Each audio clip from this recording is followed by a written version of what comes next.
Hi, Alistair, Kerry. Thank you so much for being here this evening, and appreciate your jet lag, so we'll try and keep it simple. I've got a question.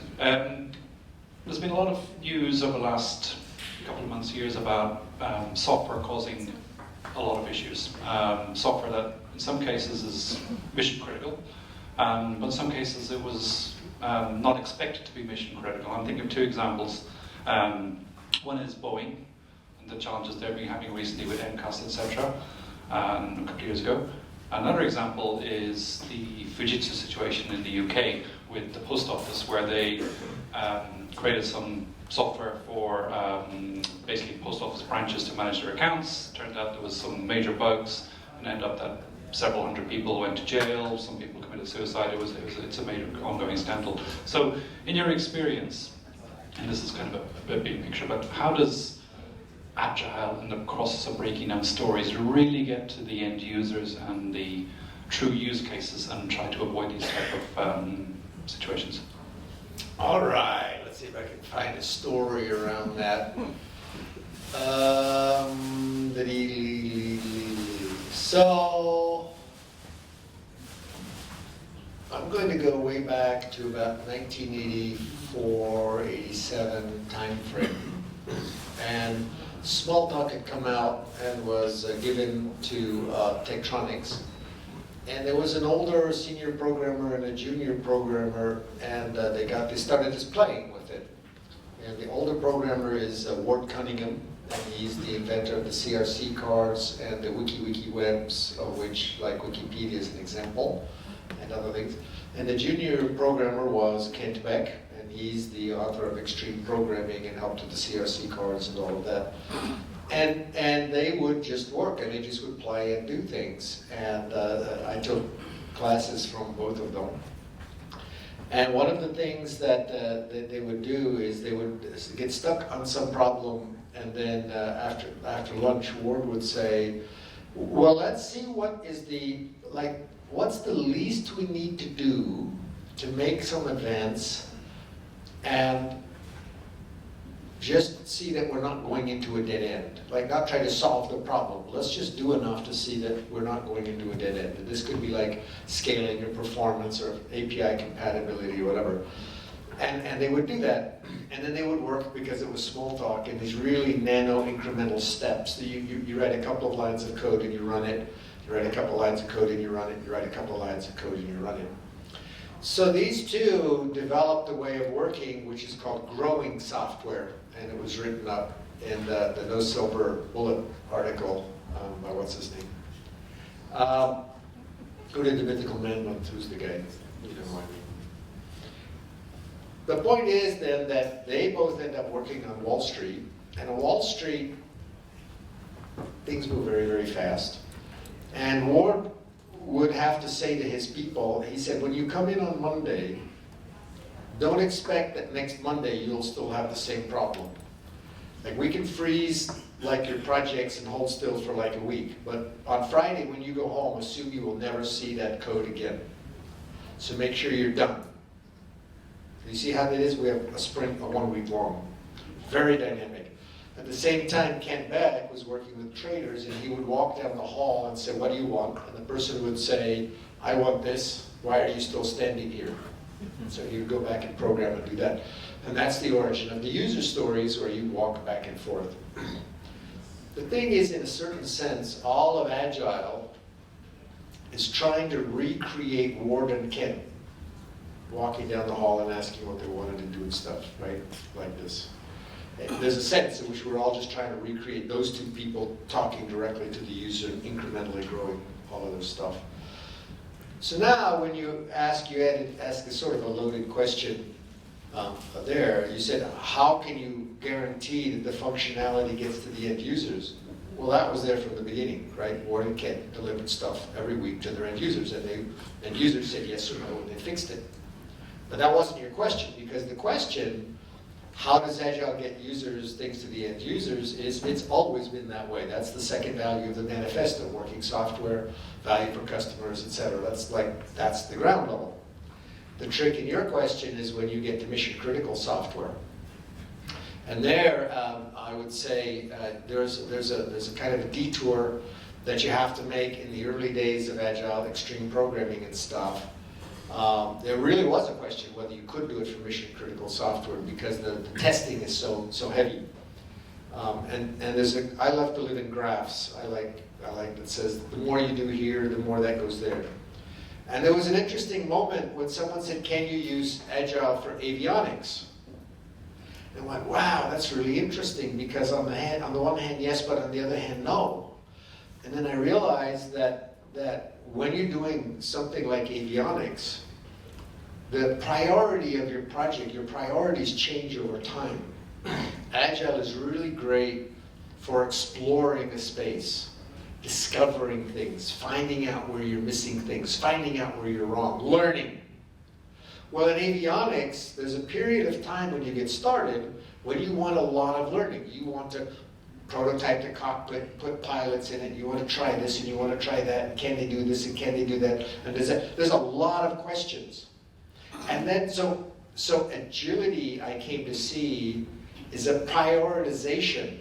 Like, at this moment in time, learning is the dominant thing we care about. Or fast delivery, depending on which way you want it. But in avionics, there's a shift. At some point, it's like, agility is not your friend. Everybody stop typing. We're just going to test right the hell out of this thing. Correctness is everything. I don't care about the schedule. Correctness is everything. So it's really interesting then, if you then think of agility as a priority that might change in time, right? Sometimes learning and delivery is the top thing for you. Like for Google, right? They deliver right away. And there's a time when correctness is the exact correct thing, and you sacrifice, right, the malleability for correctness. You make it touch a line of code, it's a month of testing, etc., stuff like that. That's the best I've got for a story for you. Nice question. My answers may take like 5 minutes each. It's pretty typical. Thank you. Next question, please. We have you have the mic there. Yeah, we have a mic here, and the next mic goes to a woman. Hey, hi, Alistair. This is Ketul. My question is around budgeting.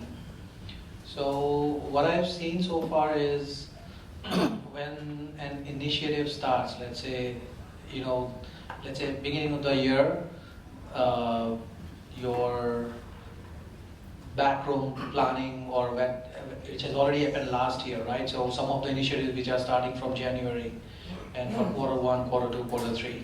So your budgeting happens on the portfolio level. However, the management always bonds the incremental delivery for all the different initiatives under one portfolio. Right? So what I'm saying is, let's say... I didn't hear a question yet. What's the question? So my question is that, let's say on the portfolio level, you have given a 1 million budget, right? However, under that portfolio, there are multiple initiatives are going on simultaneously, right? So I'm waiting for the question. Okay. My question is that the management still gives the budget. That's not how a question starts. A question starts with a verb. My question is, can you... So how can a management give only the budget on the waterfall level, but they are expecting the delivery on Agile level? So what I would say is a thing I've said a long time ago. It's very easy to over-constrain a project. It's very easy for management to create a set of rules that cannot get a successful project.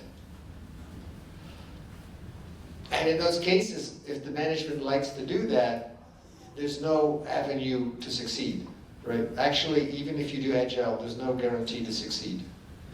In a similar way, your question boxed down the answers so there's no answer. So you asked a question that was tautologically unanswerable. You said, in this impossible situation, how do you escape? And I go, don't, right? Well, let's change the question a little bit. And now I have to have a little story. So I was just visiting a bank in Texas, and they have a problem that the priorities are changing pretty rapidly. And so what they're trying to do now is just like Ward Cunningham and Wall Street, the project was a week. At the end of, when you come in next Monday, you don't know what the world is like at Wall Street. Anything could be the case. In banking, it's slower, but I said, look, the way the world is changing, you are absolutely not guaranteed that 6 months from now the world is going to be the same world. Any project you request must terminate in 6 months.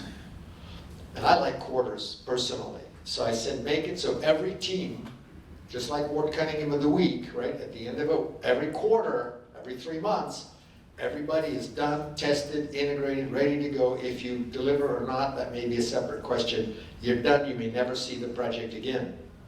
If you're lucky, you'll get a second 3 months.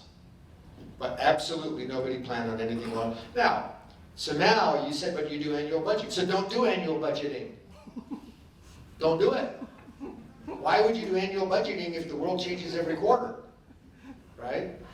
Now there are companies and they have a very fluid, they have a general large budget for an intention and then all the people get to spend and horse trade into somebody, right? So it's very, very fluid down here while there's a general macro budgeting.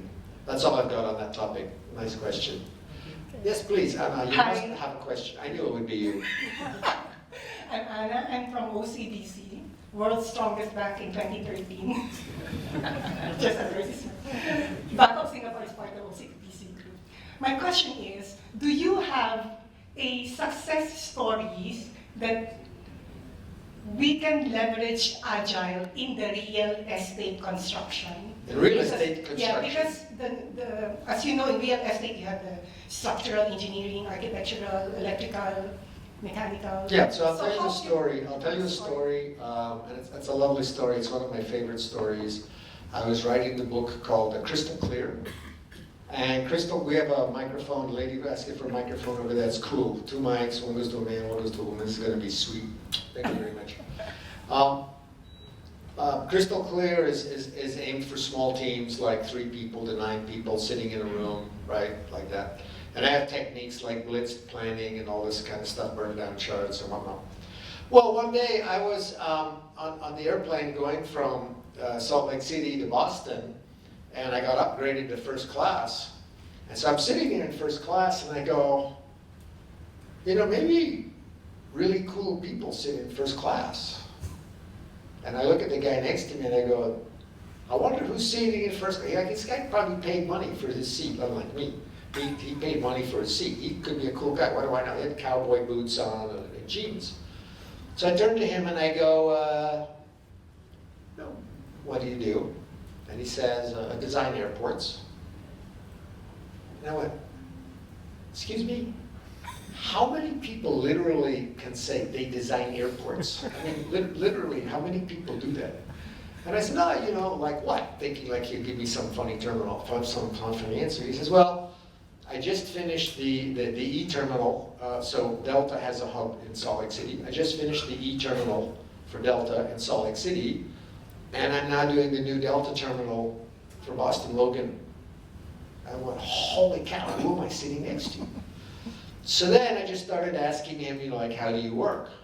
And oh my God, he did everything on airport construction like I was writing about in Crystal, like everything.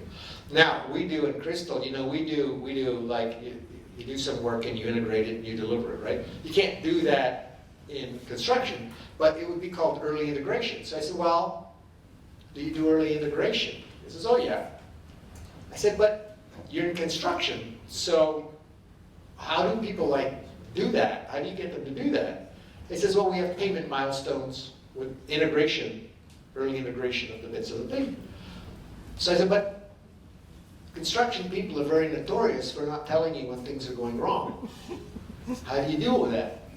He says, I have to wait for them to run into trouble, admit they're in trouble, then I help them solve their problem so they can meet the milestones so they can get the payment bonus. Suddenly they're coming to me with all their problems, and we do that. I said, well, how do you write the contract? He said, well, it's called a not to exceed plus a fixed fee, which means that if they go late, they never get paid more than this, but if they go get early, they never get paid less than this, right? So that it's in their incentive to do that. I said, well, how do you plan these things out? and then he described exactly the chapter, the technique I was writing in the crystal clear book at that moment called Blitz Planning. He said, I get all the vendors in a giant room, like a warehouse. I give them all sticky notes and a stamp, and they all name their tasks, and they number them, and they say what the task has to be and how long it takes. They all put the sticky notes up on the wall. We all talk about it, orient the whole graph of all of it. You know, it's called a bird chart when you do this. And then somebody copies it all down and do a tour. I said, I can't believe it. That's what I do for like 3-person non-mission critical software projects, and you're doing it for airports with the whole, you know, mega million dollar, like everything, right? So the guy actually wrote a nice little forward to my crystal clear book, right? It was really cool. So that's a story of a guy. Oh, and then I went, said, this is too crazy. Does everybody work like you? And he goes, no, as far as I know, I'm the only person who works like this, which doesn't surprise you, right? And I said, but how do you get jobs? Because if you're so different from everybody else, says, my projects all succeed. What I can't figure out is how the other people get jobs. So yeah, and you see it more and more, highway construction and stuff like this. You know, we're looking at, I have to tell you, so the Agile people, it used to be a joke, like people who didn't like Agile would say, well, you can't build a house just in any order. Like, it's not like you put in the second floor bathroom and then you decide to put in the basement. And I bought a house, and I can tell you there's a whole industry in putting basements under houses that already exist. So I bought a house, and it didn't have a basement, and for various reasons we needed a basement. So we hired some guys, very good guys, and they came and they said, we're going to do this and we're going to do that, and we'll put in the beams and they have to jack up the house, and then they put in the things and stuff. And they came in, a bunch of old people. It was a recession, 2002 recession. So we had these really experienced people just with our little house thing. And they came in on the very first day, and there's this concrete wall. They take a big sledgehammer, they smash a hole in the wall, they stick their head in, and they go, crap, the joists go the other way than what we thought. So like their entire plan went down the drain. And what I learned is those guys can invalidate a plan a lot faster than we can. But they did everything. They had daily stand-up. They had, you know, customer on site. They had it was a cross-functional team.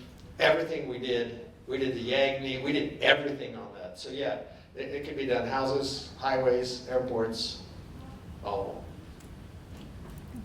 Great question. I got to tell a great story. I love that story. Who has the microphone next? Lina, next. Yes.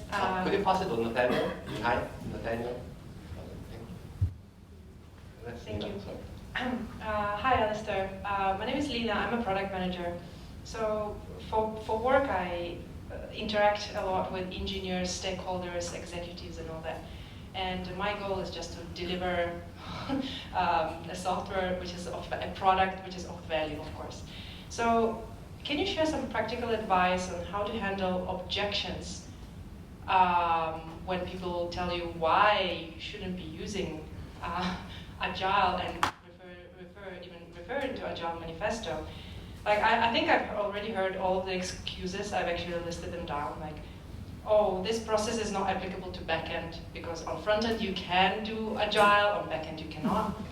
Or this process is not applicable to compliance, monetization, migration, not applicable when working with contractor, not applicable for small projects or for big projects. I've heard both. I even heard like, oh, we don't do it like in Silicon Valley here in insert country. In my case, it was New Zealand. So yeah, you name it. So how do you handle practically those objections? Like, what can you share? Yeah, it's I may not actually have any decent stories for you because I'm a solo consultant, so I walk away. I have a special life, right? Also, since I've been around long enough, I can talk to people about how they do that, which if you haven't been around a long time, you can't, right? So there's certain things you can and you can't do. So I don't know that I have like really cool strategies or anything like that. Just that, you know, people have done stuff. But I have to tell you a story, okay?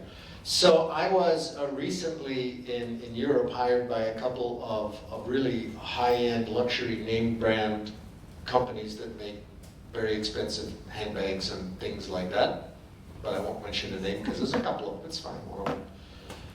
And I go there and we were talking about Agile, and I had so I asked, it was all the programmers, and they said, why are we just programmers here? This one doesn't work. We need the UX designers, we need the BAs, we need like it has to be cross-functional. So in came the designers, and they were all really artsy, you know, with the hair and the certain thingies and the thingies and the thingies, right, and the whatnot.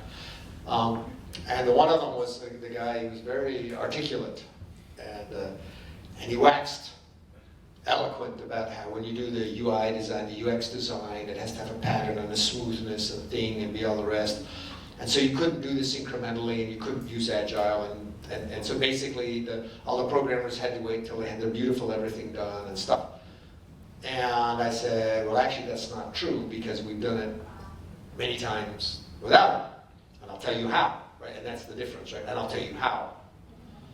And the answer, by the way, for the I'll tell you how, those who've been in my class the last 2 days, I keep referring to my programmer called Nate. Now, I learned all this stuff in the early 90s, and I learned it from people like Ward Cunningham, and I learned it in Smalltalk. Now, one of the things in Smalltalk is you can make the code execute basically without a UI. And so what we would do is we would write the code, and we would make sure that it produced all the values and the answers, and then we would then basically put a UI on top of that. So basically, the system, I'm going to put a line here, the system is here, and the user interface is here. And the system will provide answers to questions. And you just say, what are the questions? And it gives the answers. And then the UI is the thing that asks the questions. So in 2007, I'm working on my website with Nate, my programmer, friend, colleague programmer. And he told me later that he had never worked this way, but I was just doing like what we had done 10 years before, 15 years before in Smalltalk.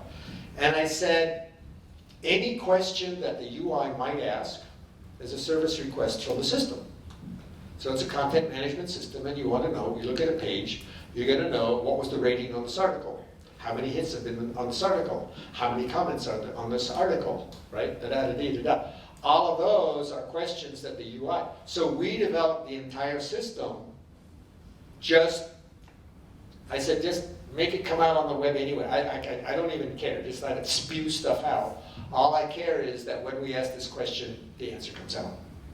We developed the whole system. I said, okay, so all the questions work. Now how do we want the UI to ask the questions? And we did that. So Nate said he'd never done that before, but on one of his later projects, what they did, and they had a client, it was like the Surgeons of America or something, and they got this CSS form thingy that has all little wiggly lines, all the boxes are little wiggly lines like in pencil, made to look like it was like not serious. But they practiced all the layout, and they got all the people reviewing it on this like cartoony, boxes and layout. And they got it all working. And then, when it was solid, they sent it out actually offshore to the Philippines or something like that, and said, make a bunch of UI that looks like this, da-da-da-da. And within a week, they slapped on the U and they shipped it. And of course, the surgeons couldn't believe that they had done all that work in a week. But you see, there's an example of you can work. They can be taking a long time figuring out where the questions go on the UI set. But the fact of those questions being asked is pretty standard, not a big surprise. And so that all the developers can do all of their work incrementally, full Agile style, and when they get it done, they can change their mind. Right? So that's a story around just around the UI UX part. But for each one, you have to like arm wrestle them. Let's say, here's how you do it. And so that's where you need really help. I got to tell a story, even if I didn't get a really good answer for you. Next question? Yeah, thank you. Good evening, Alistair. My name is Nathaniel. I teach the Agile Manifesto, so I'm interested to know, can you share with us your story of your experience in Snowbird? Okay, thank you very much. That question, of course, had to happen. So I started down this particular path in 1991. I was hired by IBM to write a process and methodology for C++ small talk projects. And I came up with the stuff that I came up with around 1993, 94. We used it on a big project in 94, 95. Ken Schwaber, Jeff Sutherland were creating Scrum at the same time, 93, 94, 95. Ken Beck came up with extreme programming, 96, 97. DSDM was in Europe, 95, 96. Well, you see the time, right? We were all doing this stuff, FDD, DSDM, all of them. Then in 2000, Bob Martin sent out a note and said, there's a bunch of us running around talking about lightweight, human-centric processes, and I think there's some common thread here, and that we ought to write a manifesto. So that was Bob Martin. And I thought writing a manifesto was a pretty dumb idea, which teaches you should never ask me about the future. I will not answer any questions about the future, because I'm really, really bad at that. But Bob Martin suggested that we meet in Chicago in February, and that's when it's the coldest, windiest, nastiest place possible. And so Jim Highsmith and I were living in Utah, where we held the Winter Olympics in 2002. And we said, we'll counter-propose. We're going to hold it at the ski resort in Utah instead of downtown Chicago in February. And so I offered to organize it, so I organized it. Made the booked the rooms and stuff. So that was like the background to happening. Now, the thing that happened was remarkable, that none of us have ever seen before or since. It was really, really, really unique. And I spent a lot of years trying to figure out why it worked, what was there a bit magical. And I don't know what anybody smoked or drank before they went into the room. But everybody listened really well. We have 17 middle-aged famous men, and they all listened. Like, I don't know if there was cocaine in the air or what, right? But the magic was, of all the places I've ever been, it was the most generous listening. I call it generous listening. We had enemies in the room. We had people who thought the other people's stuff was stupid in the room. But even those people were like listening with an intent to make the other person right. Right? So there was a conversation, and someone said, well, what do you do about this? And the person says, da-da-da. And we're trying to legitimize whatever they're saying. We kept asking until we understood their background thinking and their intention. And said, oh, well, we agree on the background thinking and the intention. We just don't agree with the strategy you're taking to get there. So it's, oh, well, actually, we're standing in the same place. We just have different paths to actually a pretty similar goal. And so that's what made it work, because I had been in other, quote, manifesto writing workshops where everybody had their ego and they were talking and they weren't listening and they weren't accepting and they weren't, right? The usual. So it was really remarkable in that one. And it was very like, the thing that's magical is nobody knows who suggested what, right?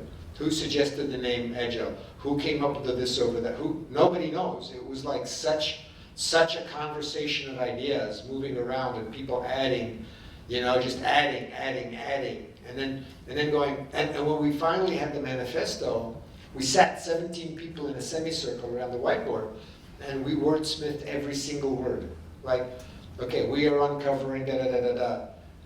How do you all feel about that? If anybody had their thumb like this, would say, so what's bothering you? Well, this word, I'm not. So then we would try to find the word that they could get them right, and then like that.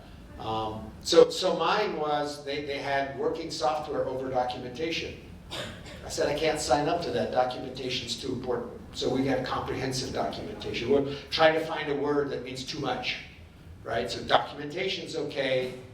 But I didn't want to say working software over documentation, which is actually kind of true, but the comprehensive. So that was where I'm not comfortable with it. Well, what would it take? So I said, well, it's too tight, right? So we did that, right? So we did that, and then the next day, that was like within a day. It was, let's say, the morning was spent like, who are you? Then we started, and I think the next day we spent in the morning, and then we had it in the afternoon, and then we started on the principles, and then we started to disagree. And we said, okay, we don't need to agree all the way down to the end because we have different strategies, different personalities. We want to compete in the world of ideas. But still, if we all pull in this direction, right? We'll make a big space where we all then can compete locally. So and then people got on planes and left, and it was hard to get closure on the principles and so on. So while we agreed with every word in the main part of the manifesto, we all had slight disagreements with some of the principles. Like I'm not keen on emergent architecture, and I don't welcome changes late in the project. I don't look forward to them. I know they're going to happen, and I set up to absorb them, but I don't look forward to them. Just as an example. Great question. Who's next? Thank you. Yeah, right here. First one. Hi, Alistair. My name is Ong. I'm a technical product manager in a fintech startup. So my question is, when a startup start formalizing the product development process, is it advisable to kickstart the process internally, championed by a certain project manager or product manager, and incrementally optimizing it? Or is it advisable to hire outside agile coach and do the process formalizing? Wow, good question. I happen to have a story for you because I was in Norway from 1997 to 98, working for the central bank. We did a semi-agile core banking thing, but we didn't have the word agile at the time. Someone said, this company over here is doing, and we now say the word agile, I can't remember what they were, but they're doing stuff like you talk about. Maybe you'd like to go and interview them. So I said, sure.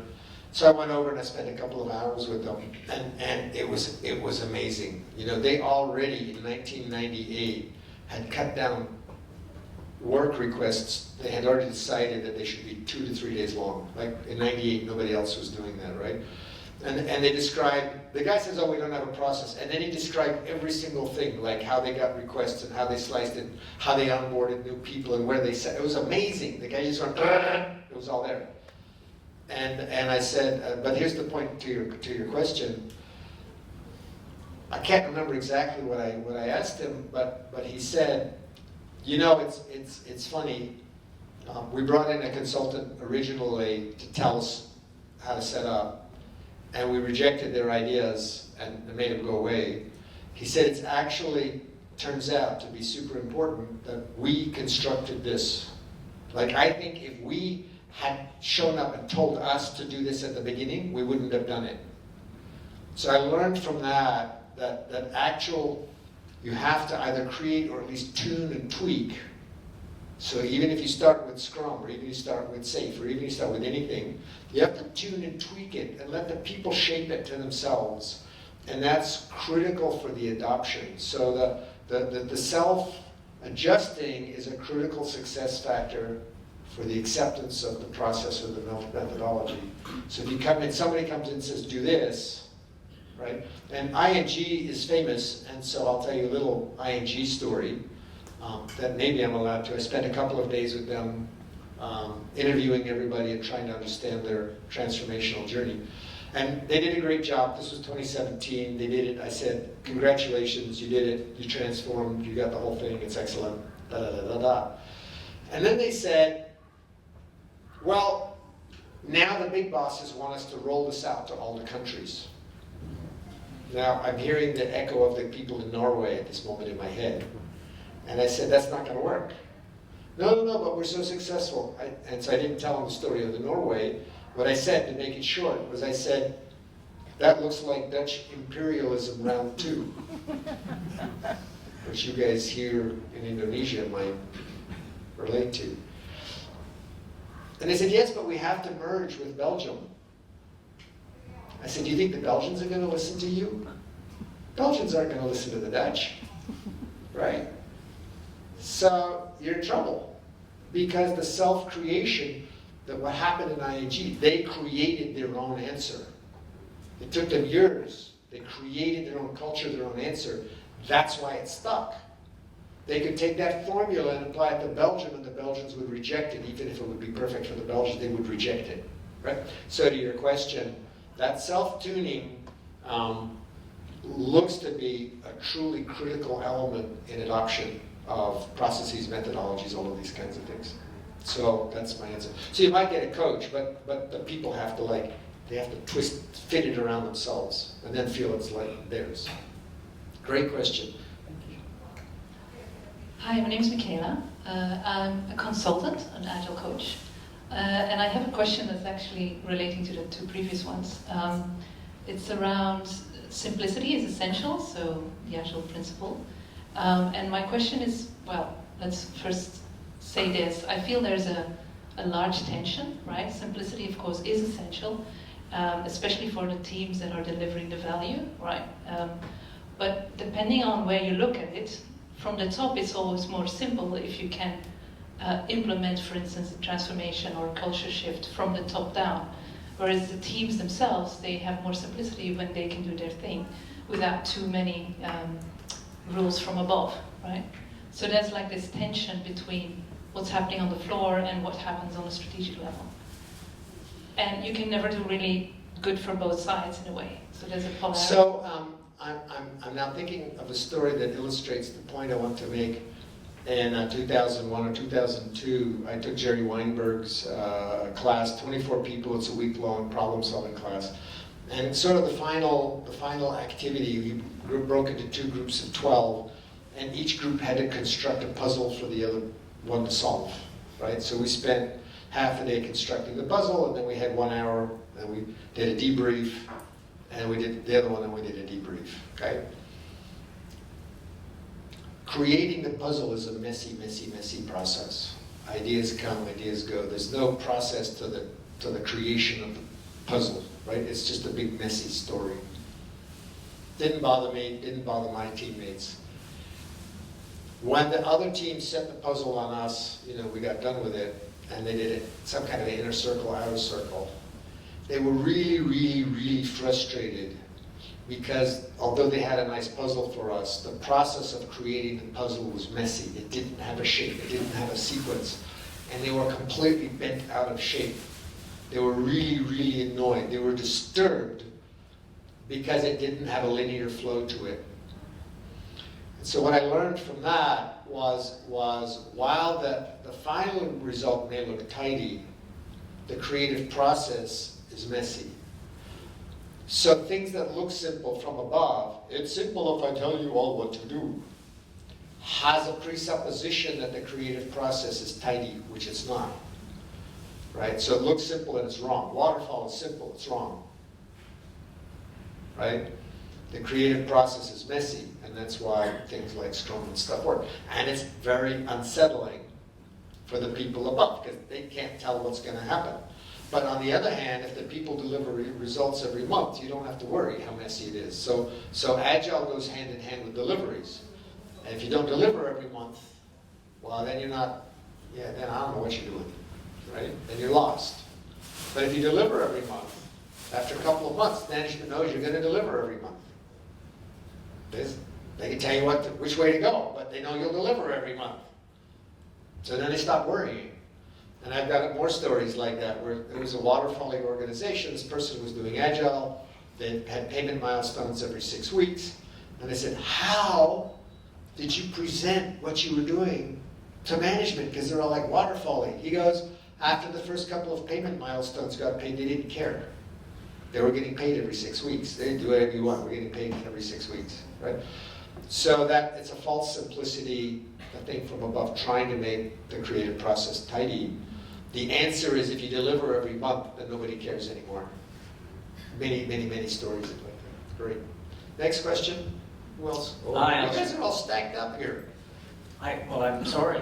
No, not a problem. No, it's just the efficiencies. I feel like this is an airplane landing. Planes are all... That's funny because I'm actually coaching at Singapore Airlines Engineering Company. We've had a couple of aviation stories. It's been good. So I've been coaching for a long time. The world today, to me, is feeling a lot like the 90s, when there were so many methods and frameworks. It's the same thing now. This is a question about the heart of Agile. Did you create the heart of Agile as a reaction to all of the confusion? That's great, and I'm glad you give me a chance to actually talk about the heart of Agile just for a moment. So in 2014, I was going around the world going, Agile's just too complicated. I had colleagues who had a 30-page vocabulary list, and every new client they got, they had a one-day boot camp, and they went through the 30-page vocabulary list with them. And I said, it just ain't supposed to be that way. It's just that's not what we had in mind.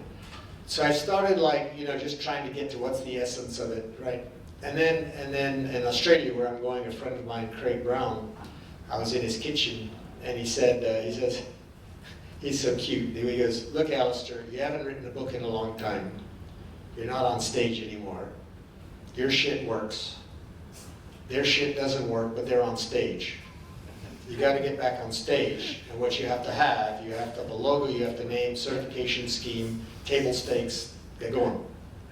So the next time I was teaching, I came up with the beta version of this, and I debugged it for about 6 months to make sure it was tight, and I had the 4 words.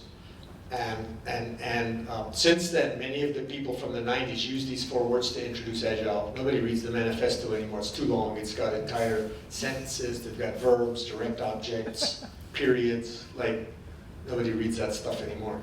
This is 4 words: collaborate, deliver, reflect, improve. That's it. And then my next assignment was to take it out of software. And it turns out you only have to replace 1 word. And you take out the word work product from everywhere, and you put in the word decision. And now it applies everywhere. So what we do is initiatives or projects where you're delivering something, and what you deliver into the world is basically a pile of decisions. So whether it's a press release, a strategic announcement, a piece of software, a product, no matter what you do, when you deliver it, that is the sort of solidification of a pile of decisions. And when you look at an organization, the flow of decisions in an organization has the same properties as a manufacturing flow line. So all of lean manufacturing drops straight in your lap, all of Kanban, all of Toyota Production System. I have nothing to teach them. We're still learning from them. All come straight in. Now then you fit the Agile principles. You get single piece flow. You try to get little loops, frequent delivery, feedback around the end, right? Customer collaboration. How fast do ideas move between minds? Error rates in decision making. Right? How do you validate decisions early, even before you write any software? You just focus on the word decisions, and now you can apply it to. And here's the thing: I have some friends who work in social impact projects, like in Latin America, and they go, you can't go to a village in Patagonia that has a water problem and start talking about Scrum and backlog and impediments and Scrum and project. You can't do that. But yes, you can talk about who's making the decision around here and how do we get feedback, how do we get information. So the heart of Agile, my intention was that it not contain any techniques. Those of you who know, I'm not going to give the whole Shuhari story. Those of you who know Shuhari, every time you introduce a technique, you box somebody in, because they will learn the technique and fall in love with it. You box them, it's actually a trap. So I was wrestling with this. If you think about how much I've seen and like all the relative everything all over the world, my intention was not to have any techniques in here. Because the moment you mention a technique, you've actually trapped the people in a little box. This happens with Scrum, it happens with everything, right? So I only have these 4 words, and these are like the basics, and you never escape them. The better you collaborate, the better your results. The worse you collaborate, the worse your results. The synonym for deliver is probe.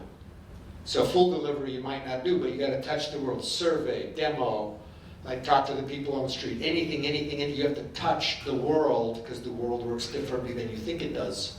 And then you have to take that information back. So the better you get at probes and deliveries. So the value of collaboration is that when you have good collaboration, you get more ideas faster. You get a wider range of ideas. That's 1.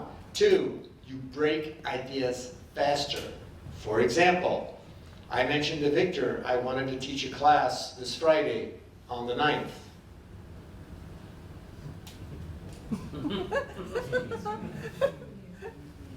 How many seconds did it take for him to tell me that was a bad idea, right? I would never know. So collaboration, you say, I have this idea. You say something, that won't work, right? You're looking to break ideas super fast. right? We have so many broken ideas. You're trying to break them fast. So collaboration is the fastest way to break an idea. So wide range of ideas, break them. And the third thing is increased morale and energy so everybody works better. That's collaboration. If we take probe and delivery, the probe gives you information. Why? To break ideas. You take it out to the world, you find out what doesn't work. Any of you follow me on Twitter by any chance? Anybody follow me on Twitter? Yeah, you've been seeing what I do on Twitter, right? I put it out there. That's the third half of my brain on Twitter. I have an idea. I don't even think about it anymore. I take my idea, I put it on Twitter. Everybody tells me what's wrong with it. Well, thank you very much. Next round, people break it. They go, thank you very much. Like, I wouldn't even think to do stuff without taking it out to Twitter anymore, right? That's probe. Then you get early delivery and all the rest of that stuff. So when you have these words, collaborate, you just get better at collaboration forever. Probe and deliver, you get better at forever. Reflect is like stop, chill, breathe, think. What do you want? Who are you? How are your emotions? How are the data? What do you really want? Cool. Then you improve whatever you need to improve. So my friend, Sol Pinter, thinks of this as a compass. Everybody wants to make a process out of everything. It's a compass. You don't go round and round the compass, right? You just go around the circle. You decide, if that's your goal, what direction to go in next. It's how you use a compass. It's a compass. So you look at your situation and say, so, what will actually advance us in wherever we're trying to get to? Is it the collaboration we need to amp up? Do we need to get the probes and delivery? Should we stop and reflect? Right? So every day you come in and you say, so where do we want our emphasis now? It's a compass. So that's the heart of Agile. It's not a process. It's not a framework. These are words you know. You just practice them forever. So now this is kind of cool because it's actually easier for people to enter because these are ordinary words. There's no techniques. Do whatever you like. Just think about it. How are you going to improve your collaboration? How are you going to get more information sooner? When do you need to pause? Did you actually pause? Did you rest? Right? Did you think about things?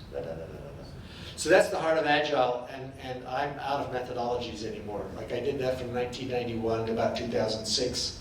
And the moment I started going after this, I don't do anything with processes. And the impact you get from processes and methodologies is negligible compared to the impact you get from improving collaboration, just alone.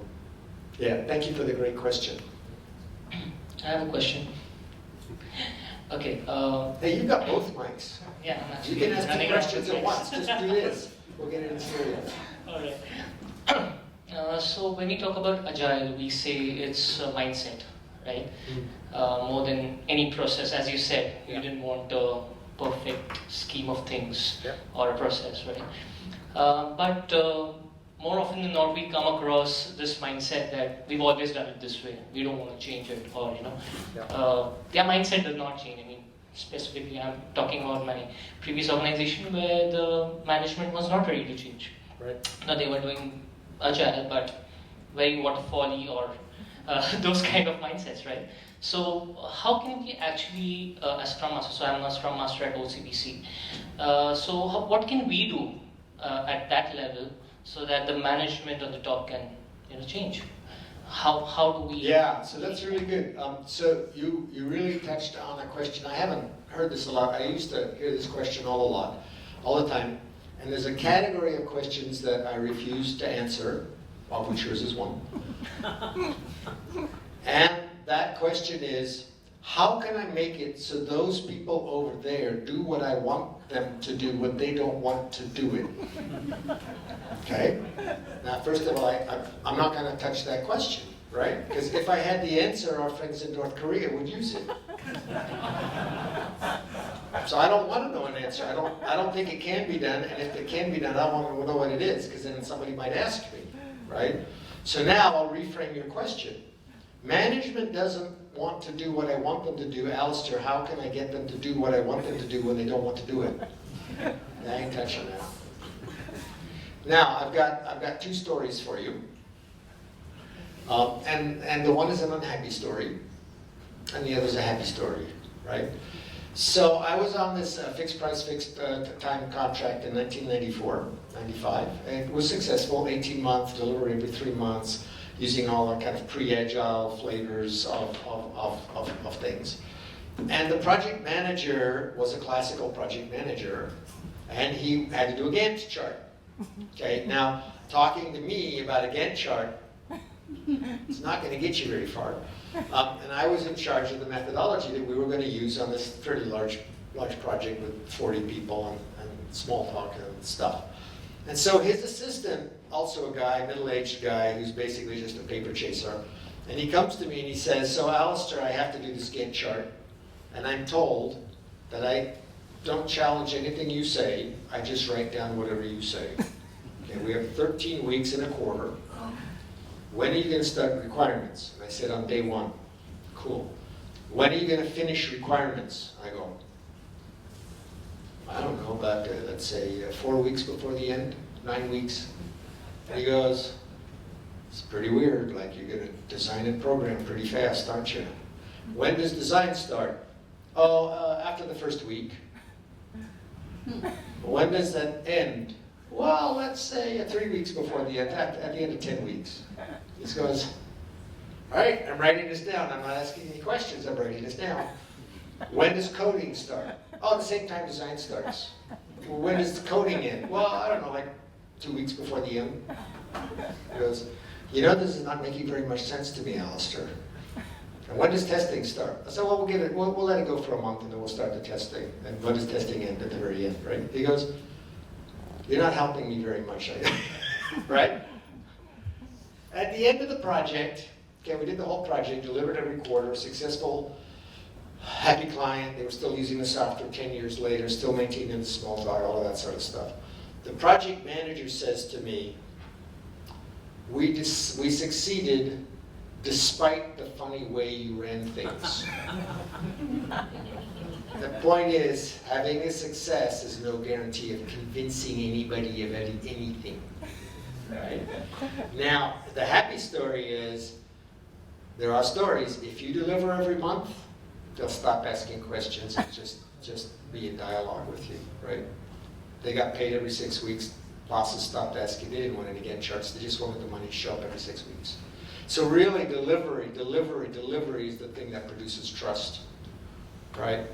Yeah, not even, there were people, I heard of a story of a guy who delivered a project on time, on budget. This was in Scandinavia somewhere, and then got fired at the end because he didn't follow the corporate process, right? So you have to be a little bit careful. Don't get fired, don't go to jail. Those are my 2 rules. Yeah, good deal. Time-wise, maybe one more question. No, Anna, you already had your turn. One more question. There's another question. We have a lady over here. Giving tips to the ladies. Thank you for stepping up. Hey, Alistair and Adrian. I've got a question. I think you're going to say it's not a question that I will answer. How do you feel about organisations going through an agile transformation who want to run it as a program with Good, I have a story for you. I have a story for you. Now, the number of agile transformations I've seen in the last 30 years is 1. ING. It lasted for 5 years and then it flopped. So don't get your hopes up. I have a lot of friends in the agile transformation business and they get really depressed periodically. And I said, look, there's a super tanker and you're a swimmer in the ocean with a rope and you're trying to turn the super tanker with a rope swimming in the ocean. Somebody made a beautiful AI picture for me out of that. So what can you aspire to? You know, so you hang out with me and you'll realize I'm really very cynical. I smile a lot, but I'm cynical. And so you have to have something to take home, you know, so you don't commit suicide after you talk to me. I'm like Marvin, the manic depressive robot in that sense. So I said, look, there's this lady called Elisa. She's wonderful. She's doing really, really great. Big corporation and a new financial person comes over and makes a set of rules that kills everything that she's doing. I said, look, you make life really pleasant for like 20 or 30 people around you. And you get paid. You get to go home every week. You make life better for 20, 30 people and you got paid. Why are you trying to turn the super tanker? Right? Now, back to your thing. What was your question again? You said, because there was a story I wanted to tell. So it's about these large organisations who want to run their agile transformation? Oh, good. I got the story. Thank you very much. So there was a guy, he was a real advertising sales guy. The company's called Tomax, and they sold certain kind of retail solutions, and they sold to like the Benjamin Moore, the big paint companies and stuff like that. And he came to our very first Agile conference in 2003, and he got bitten by the bug, right? And he wanted his company to do that. And so there's only like, I don't know, 150 people or 200 people, right?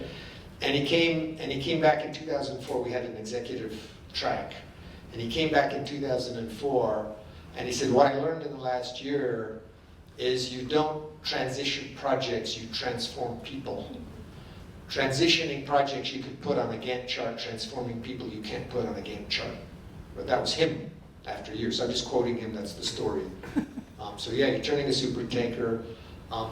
I have a rule that an org transformation takes 10 years at least. And ING, by the way, did take 10 years because I checked them out. I said, you guys did great. You did this in like 4 years. Someone said, no, we've been on this since 2007. It really did take 10 years, right? So what I suggest is to people, a little tongue-in-cheek, but I've heard that an olive tree takes 10 years to produce fruit. So I say plant an olive tree and have a race. If you can get done before the olive tree gives fruit. Right? That's what I have to say. I think it's good. It's 8:45, so we've been at it for an hour. So thank you, everybody.